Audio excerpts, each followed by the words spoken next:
ese nivel hemos llegado. Puta, será el país de mierda este que nos tocó. Nos ordenan no hacer nada y ese hacer nada lo hacemos mal, la puta que nos parió todito. No seas cojudo. A ese nivel hemos llegado.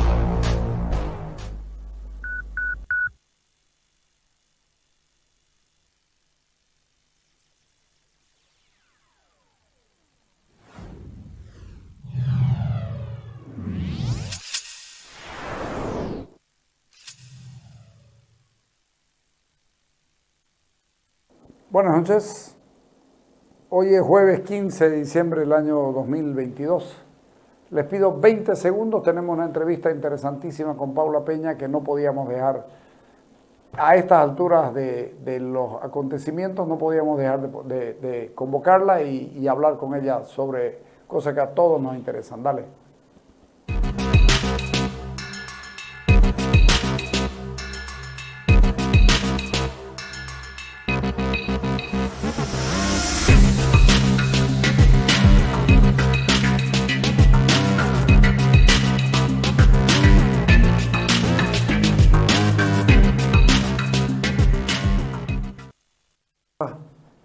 El Cabildo fue lo más, el Cabildo y los paros, o los paros y el Cabildo fueron lo más importante del año en Santa Cruz. Bueno, yo no diría tanto los paros, porque fue el paro del 25 de julio, el paro del 8 y 9 de agosto y el paro de 36 días, Claro. que sí Por es eso importante, son tres. que sí es importante, pero el Cabildo probablemente es la expresión ciudadana más importante. Porque el paro, usted puede no estar de acuerdo con el paro y Sí, no puede salir, sí. digamos, ¿no? Sin embargo, la gente que fue al Cabildo fue por su propia voluntad. No había transporte público, o sea, la gente fue, yo que vivo por la Blackwood, eran así ríos de gente Sí, que sí. venían desde la Santos Dumont, tanto a la avenida, digamos, desde las 2 de la tarde se veía familias enteras. Entonces creo que el Cabildo en sí es una expresión ciudadana y una expresión del ejercicio de mi ciudadanía. Porque el Cabildo va también un joven de 16 que no puede votar, ¿no? Sí. Puede ir un extranjero, puede ir gente que no vota en Santa Cruz de la Sierra, pero el hecho de ir al Cabildo, estar ahí, apoyar esa Ahí va, decisión, yo estuve ahí, ¿no? Sí. La idea O sea, del yo estuve ahí. Solo la gente que va a un cabildo sabe lo que es un cabildo, ¿no? Entonces creo que el paro tiene muchísima validez, pero Sí. digamos que usted no está de acuerdo del paro, no va a salir lo No que usted sale, quiera, se pero acabó, sí. no está expresando su ciudadanía. Sin embargo, el cabildo del 13 de noviembre creo yo que fue una muestra extrema de la convicción cruceña y del ejercicio pleno de su ciudadanía. Es que el cómo se dio fue mucha cosa. Ahora, el Cabildo acompaña la historia de Santa Cruz, pero permanentemente. Así es. A ver, creo que es importante saber cuál es el origen del cabildo, ¿no? O sea, no es algo nuevo. El Cabildo es el municipio. En realidad, durante la época del Imperio Español, la gobernación de Santa Cruz de la Sierra tenía su ciudad capital, que era la ciudad de Santa Cruz de la Sierra, y esta ciudad tenía un cabildo o municipio, que cada año se elegía a los miembros de ese cabildo. Cada 1 de enero. Cada 1 de enero se elegía a los miembros de ese cabildo. Ese cabildo es un contrapoder al poder del imperio, porque finalmente el gobernador lo pone la corona, ¿no? Entonces el cabildo puede también cuestionar las actitudes del gobernador. Y está aquí. Claro, y está formado por Claro, locales. claro. O sea, esa tradición del cabildo que duró 250 años, digamos, del Imperio Español, y no es que sea repetitiva, pero finalmente fue un cabildo el que eligió a Diego de Mendoza como sucesor de Chávez en 1568, o sea, en el ejercicio pleno de su ciudadanía que lo permitía la corona española, ¿no? Que de ahí tenían que mandarlo para que lo refrenden en otro lado, es otro el cantar. Pero incluso hoy cuando elegimos a alguien, no sé, pues concejal en la Corte Electoral. Es la Corte Electoral la que valida. La que valida, claro, ¿no? Sí, no sí. es, me eligieron y yo soy, ¿no? Entonces, el Cabildo como institución, los cruceños se la supieron aprobar, digamos, la hicieron propia, la apropiaron. ¿Por qué? Porque Santa Cruz de la Sierra es una ciudad muy pequeñita de 2.000 habitantes. Entonces, habían cabildos o municipios en las otras ciudades, sí, pero no tenían, o capaz tenían, no lo sé, pero en la historia de Santa Cruz sí tenía una fuerte apropiación ciudadana.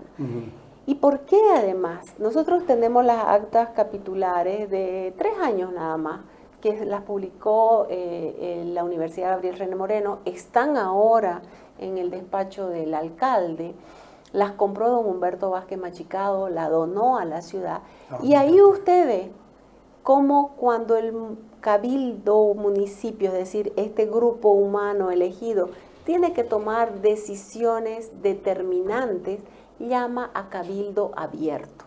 Ahí está la diferencia. Ajá. El cabildo se reunía, era la reunión de municipios, de los municipios o concejales. Y cuando la cosa quería ir más allá, necesitaban la aceptación de todo, era el cabildo abierto. Abrían el municipio para que todos, para que finalmente el municipio, o sea, los ciudadanos, ejerzan su soberanía, su ciudadanía. Sí. ¿Por qué, Carlos? Porque eso pasa en La Paz en estos tiempos, donde el Consejo Municipal aprueba que no haya regla de construcción y el alcalde acude a los amigos de la ciudad y hace un cabildo abierto más chico para obligar al Consejo Municipal a que se porte de otra manera. Esto más o menos sirve, ¿no? No, claro. A ver, durante la época de la dominación española, usted elegía a su representante, a su concejal. Convengamos que, digamos, elegían solo los varones propietarios.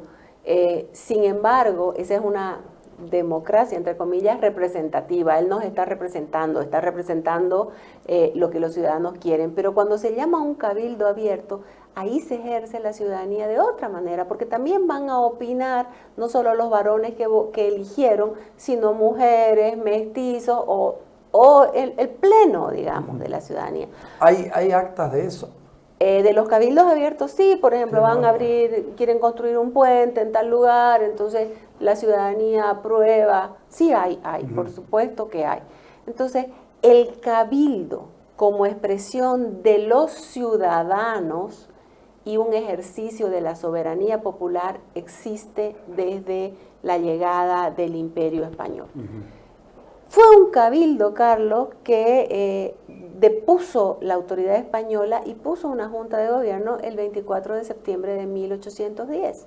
O sea, los cabildantes abrieron y la ciudadanía sacó al representante de la corona española y puso una junta de gobierno. Entonces, el cabildo jugaba un rol importantísimo. Fue un cabildo que proclamó la independencia de la gobernación de Santa Cruz de la Sierra el 14 de febrero de 1825. Y también va a ser el cabildo, la ilustre municipalidad de Santa Cruz de la Sierra, la que dé instrucciones. Pero yo le mostraba a usted el otro día, por ejemplo, en 1561, se fundó la ciudad el 26 de febrero, se establece el municipio a los pocos días, y en octubre de 1561 le dan 17 instrucciones a Hernando de Salazar, que era alguacil mayor, nombrado por el rey, para que lleve a Lima con las exigencias de la ciudad de Santa Cruz de la Sierra. Entonces, vemos que representa el poder ciudadano, el poder de la ciudadanía frente al poder del imperio. Durante los 15 años de guerra de independencia, también el cabildo es el que tiene no solo el municipio, sino la gente, la que va a través de este instrumento de poner a la autoridad del rey, proclamar la independencia, darle 21 instrucciones a aquellos que fueron a la asamblea deliberante. Y aquí yo, siempre lo hemos hablado con usted, cuando la gente dice son traidores, Mucha gente durante el paro me decía, explíqueme por qué nos unimos a Bolivia. A ver, en 1825 no existía la República de Bolivia hasta el 6 de agosto. Así que no nos unimos, la O sea, creamos. Fuimos Claro. con unas instrucciones. Esas instrucciones, desde mi perspectiva, marcan el norte cruceño. Plantean la democracia general, el territorio cruceño, la necesidad del libre comercio, la necesidad de vincularse con los países limítrofes, la necesidad de dar educación a los indígenas a través de escuelas técnicas y mecánicas y de arte, la necesidad de crear escuelas secundarias en el territorio de Santa Cruz, tener una universidad. Todas esas instrucciones, incluso también hace referencia a la iglesia, a la cárcel, ¿no? Que hay que crear una cárcel, eliminar lo que ellos dicen los bárbaros normas del gobierno anterior, del gobierno del Imperio Español. Entonces, en esas instrucciones que le da el Cabildo, que al fin de cuentas son los representantes de quienes lo eligieron, le da a ambos Vicentes, y que ellos intentarán de alguna manera validar, ¿no? Pero yo veo acá que desde 1825 estos cruceños, que son nuestros ancestros, tienen un proyecto de lo que quieren ser. O sea, y creo Proyecto de país. Que a lo largo de estos casi 200 años, cada generación cruceña ha tenido y sigue teniendo proyectos, que por supuesto el proyecto de la generación actual no es la de hace 200 años por razones obvias. Pero van a ser esos cabildos entonces los que le den legitimidad a las propuestas ciudadanas. Entre 1825, que se crea Bolivia el 6 de agosto, en 1826 se lleva a cabo la primera asamblea legislativa constituyente. A esa primera asamblea constituyente asisten los 5 diputados electos de Santa Cruz más los 3 diputados suplentes. Pero tengo que decir algo. Entre agosto de 1825 y abril de 1826 hay una asamblea permanente de esa asamblea deliberante. Y uno de los miembros es Antonio Vicente Seoane. Entonces, la voz cruceña también estuvo presente. Nosotros tuvimos la suerte de que los primeros prefectos van a seguir ese proyecto cruceño. Ahí lo tenemos a José Miguel de Velasco, Tristán Roca, Francisco Bartolomé Ibáñez y podemos seguir. El padre de Andrés Ibáñez. Sí, durante 50 años están construyendo esa salida al Atlántico, esas escuelas. Eso quería preguntarle, porque la gente cree que el reclamo de la salida al Atlántico es porque perdimos el Pacífico. No, pues, no. ¿No es cierto? No. Pero explíquelo eso porque después para que la gente tenga más claro. Inmediatamente nació la República, nació también el anhelo de salir al Atlántico. O sea, antes de nacer la República ya estaba la propuesta de salir al Atlántico, de construir caminos, de ocupar el territorio, de abrir más escuelas. Incluso antes de la fundación de Bolivia ya se crea la primera escuela de niñas dirigida por la profesora Petrona Cortés del propio municipio. O sea, son muchas cosas que están pasando. O sea, cuando en 1825 se crea Bolivia, nadie puede saber cómo irán a ser esos gobiernos, porque no son brujos, digamos. Entonces, están yendo con una ilusión y creo yo que esa ilusión se ve frustrada 50 años después. ¿Y por qué? ¿No es muy largo? No, Carlos, porque entre 1825 y 1871, digamos, esos van a ser años de inestabilidad, pero también vamos a tener, por ejemplo, a José Miguel de Velasco como presidente de Bolivia. Bolívar había eliminado el municipio. Entonces, José Miguel de Velasco, 14 años después, lo restituye. Entonces, los cruceños tienen vías de participación de ese contrapoder local a partir del poder local. El poder local no hay que obviarlo. Muchas veces la gente lo obvia y no. Entonces, va a haber el poder local y ese poder local va a ejercer presión y ese poder local se va a ir perfeccionando la constituyente de 1861, por ejemplo, la constituyente de 1871, que se le va dando cada vez más autonomía y más competencias a ese poder local.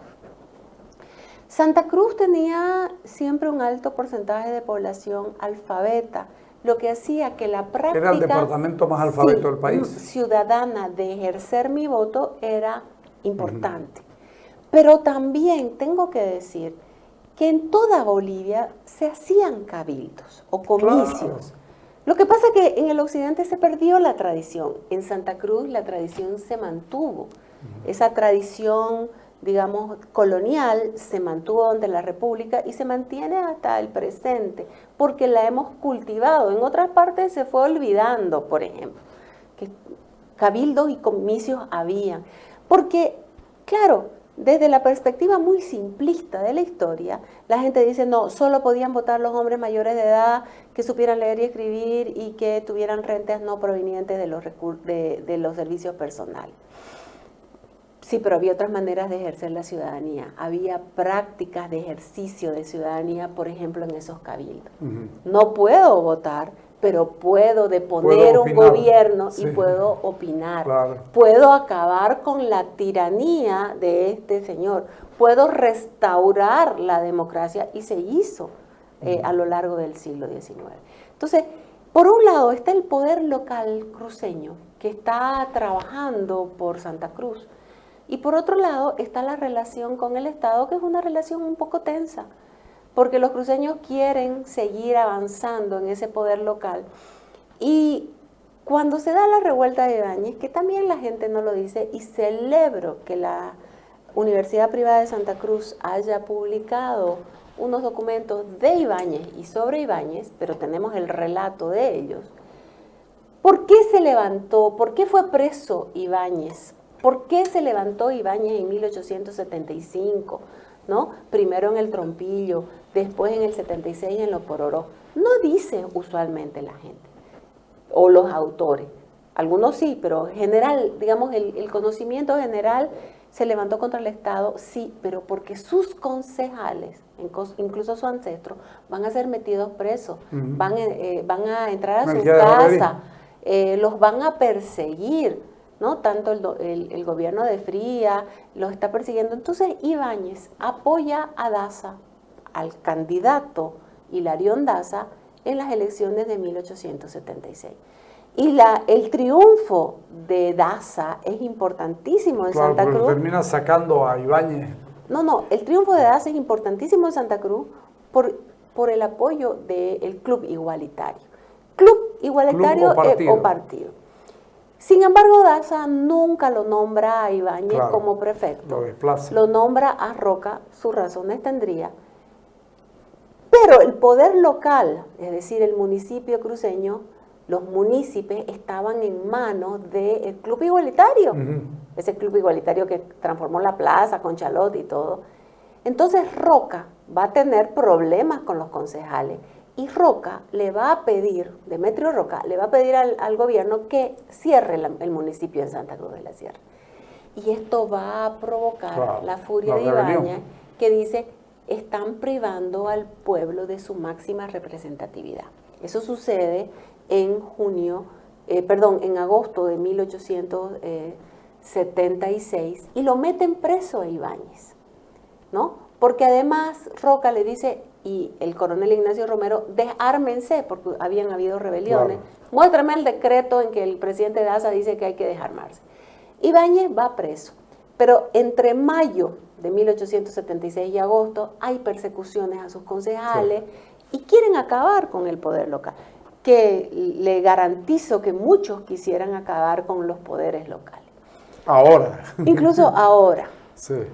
Ibáñez entonces va preso y va a salir de la prisión, porque además ese poder local tiene una fuerza que es la columna del orden, pero esa fuerza dependía del jefe, del comandante general, porque en ese momento no era prefecto, era uno, y comandante general era otro. O sea, había esos dos espacios.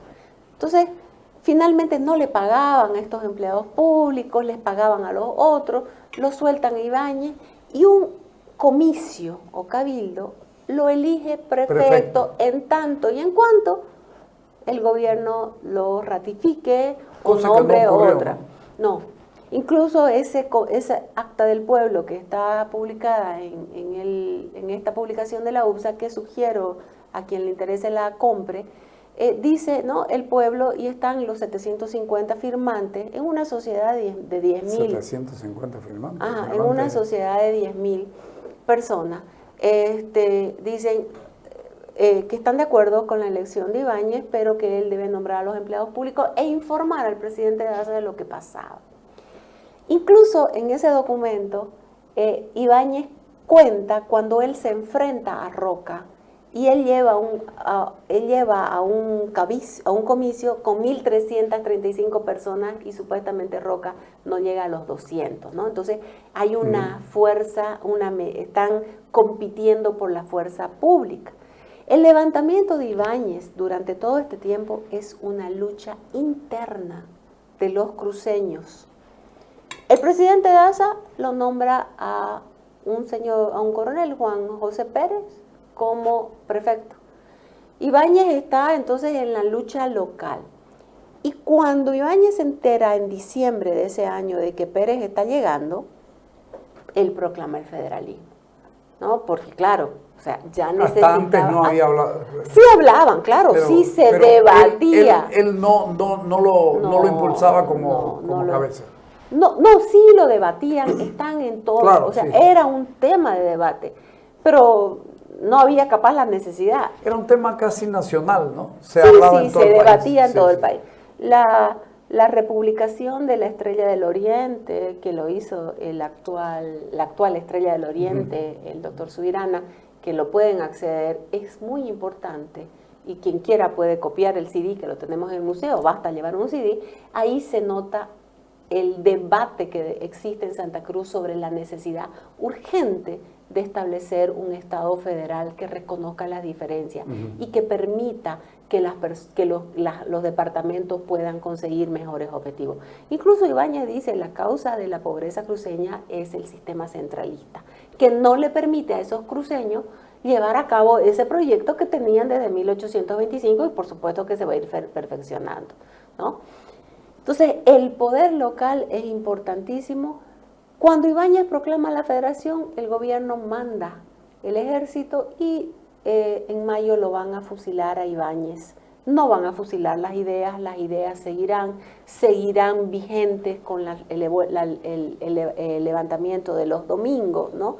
Y vamos a ver que el poder local seguirá teniendo. Pero lo que le estorba al Estado central es el federalismo. Claro. No el igualitario. No, pues. Como igualitario había sido alcalde, había tenido gente, había tenido claro, poder. Era diputado. No, claro, había sido diputado. Lo que les estorba es, nos van a... Como le estorba hoy, solo haber mencionado la posibilidad de hacer una propuesta federal, alertado en Bolivia, al presidente, al general, a un abogado en Sucre. El federalismo es el coco, como dicen ellos. El federalismo va a dividir nuestro país. El federalismo dividirá el poder, pero nada más, ¿no? Pero fíjese usted ahora... Los países federales se anexionaron una buena parte de Bolivia, Brasil, y otra buena parte de Bolivia, Argentina. O sea, si hoy, en el siglo XXI, la gente sigue temiendo del federalismo, que tiene redes sociales, que puede googlear, que puede ver otras experiencias federales, imagínense usted en el siglo XIX, Carlos. Seguro.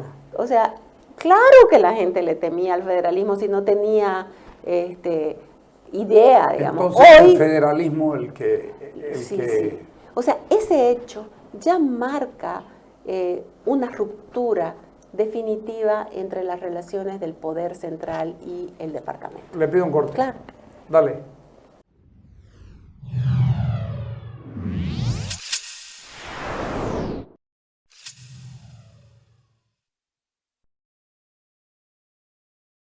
Movete con libertad en tu nueva Yamaha Krypton, una motocicleta semiautomática que te transporta de manera práctica, económica, rápida y segura. Visítanos en nuestro showroom y llévatela al mejor precio, $2,100. Además, Te ofrecemos el mejor servicio técnico y repuestos originales. Encontrarnos en redes sociales como Yamaha Bolivia o comunicate al Contact Center 817-5200. Yamaha revoluciona tu vida.